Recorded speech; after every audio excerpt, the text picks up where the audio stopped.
સુરતમાં કીટનાશક દવા બનાવતો વેપારી ઝડપાયો। ખેતીવાડી અધિકારી સાથે પાલોદ પોલીસે દરોડા પાડ્યા। કેન્દ્રીય કીટનાશક બોર્ડના રજીસ્ટ્રેશન વગર દવા બનાવતો હતો।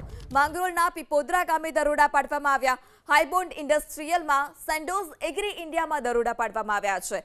રજીસ્ટ્રેશન મેળવ્યા વગર જ જંતુનાશક દવાનું ઉત્પાદન કરતા સંગ્રહ કરતો હોવાનો પણ ખુલાસો થયો છે। વધુ માહિતી સાથે સંવાદદાતા ઇન્દ્રમલ ફોન લાઈનથી જોડાયા છે। જે ઇન્દ્રમલ, કેટલા સમયથી આ પ્રકારે જંતુનાશક દવા બનાવવામાં આવતી હતી? શું વધારે વિગત અત્યાર સુધીમાં કોને કોને પહોંચી છે?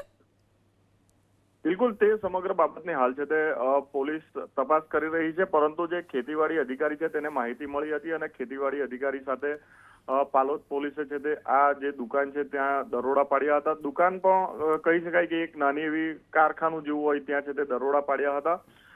અહીં છે તે કેન્દ્રીય કીટનાશક બોર્ડના રજીસ્ટ્રેશન વગર કીટનાશક દવા બનાવી અને વેચવામાં આવતી હોવાની છે તે માહિતી મળી હતી અને જેને લઈને દરોડા પાડ્યા હતા।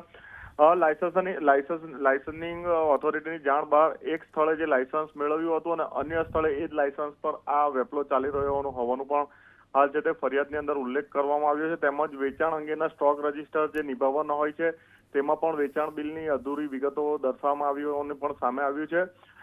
જે કલમો લગાવવામાં આવી છે ખેતીવાડી અધિકારી દ્વારા તે રજીસ્ટ્રેશન મેળવ્યા વગર જંતુનાશક દવાનું ઉત્પાદન અને સંગ્રહ કરવા અંગેની કલમો છે તે સમગ્ર મામલે અંદર નોંધવામાં આવી છે અને પાલોદ પોલીસ સમગ્ર મામલે હાલ છે તે વધુ તપાસ કરી રહી છે।